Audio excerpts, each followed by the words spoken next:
Tyler Seguin and what their future holds here. Well, there was a brief discussion this week at the Combines in Toronto between Peter Chiarelli, the Bruins GM, and Steve Tambolini, the Edmonton GM. Not going to be the last time they talk. There's going to be a real intriguing cat-and-mouse game between those two organizations, because if the Bruins ultimately, who are still undecided by the way, whether they like Hall or Seguin, if they decide on one guy between now and the draft and they want to make sure they get him, they may go to Edmonton and say, okay, let's make a deal. We'll give you this. We want to make sure we get our guy. But it's going to be interesting to see how Edmonton treats that all the way along. Go ahead, Glenn. Well, and you know, at that combine, what they do is they physically test these guys, but they also do some interviews to see what they're like mentally. And some of those teams that you had mentioned, Pierre, you know, they did some interviews with Tyler and with Taylor, and what they find is both players are wonderful players, but Tyler Seguin was much more concerned about being a complete player, a better player, improving as a player, where Taylor Hall in the interviews, the perception was he was more concerned about winning a Stanley Cup and being on a winning team. So two different perceptions from two players in an interview process. And just further to Pierre's point, the word coming out of the Combine was that Edmonton has not made its decision yet, that the other teams still believe that the Oilers have yet to make their final choice about who will be the #1 pick. And I should mention, Boston already fielding a lot of calls for that second overall pick. They're probably not going to move that. But would they move one of their later picks? They would. I think the 32nd, for example, is definitely up for grabs. They have 4 picks in the first 2 rounds next year. Those are in play. They want to upgrade their offense big time in this offseason. Commissioner Gary Bettman met with the press 2 days ago, or yesterday, and he was discussing a couple of things. The think tank that they will have next year with rule tinkering and also international hockey. So, Elliot, why don't we pick up on that? Well, the angriest he got in that media conference was when it was brought up the IIHF criticism about players like Sidney Crosby and Henrik Zetterberg for not going. And that one's going to have reverberations going forward. First of all, on Wednesday at the GM meetings, Brian Burke is going to suggest that during Olympic years, no players from the NHL compete in the World Championships. Now, Burke wouldn't talk about something else, but there is a rumbling that the NHL is going to try and take even more control over world and international events in the future. And in September 2012, we're going to have another World Cup. And then this is the way it's going to go in the future. A World Cup every 4 years, so the cycle 2012 and 2016, a World Championship in the off years in between, and then the Olympics. Now that doesn't necessarily mean the NHL is going to commit to the Olympics, although we all think they should go. But what you could see is with a World Cup and Olympics there, even more devaluation of the World Championships, and there's a lot of people angry about what the IIHF says, and a sentiment to do just that.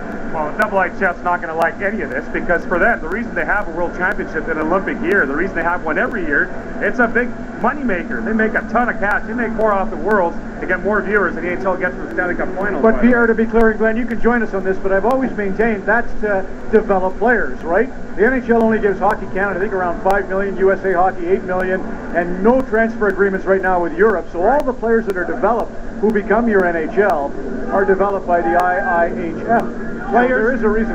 Players take all the risk, make no money, and at the end of the day, an administrator for the WHF should never open his mouth and criticize not one player. He criticized 8 players and then sent a lousy apology to Bettman and Pat Brisson.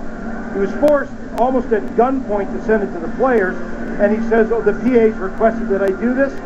They better wake up. They're making money off the players' backs. Well, yeah, I'm with you on Crosby and those remarks, but I still say the IIHF and all those institutions, those federations, are developing these players, so there has to be some reciprocal there. All right, just a couple of bookkeeping notes before we get to Donald Pierre. Montreal, Price, and Halak. What's going to happen? Well, they had their exit meetings last week with the coach, Jacques Martin, and the GM, Pierre Gauthier, and true to their words, they were very tight-lipped, not giving away. I think both Halak and Price were hoping they would have some idea about what the plan is going forward. Didn't happen. So both goaltenders, I think their words back were either one of us, both of us would be happy to come back as long as it's not the same situation.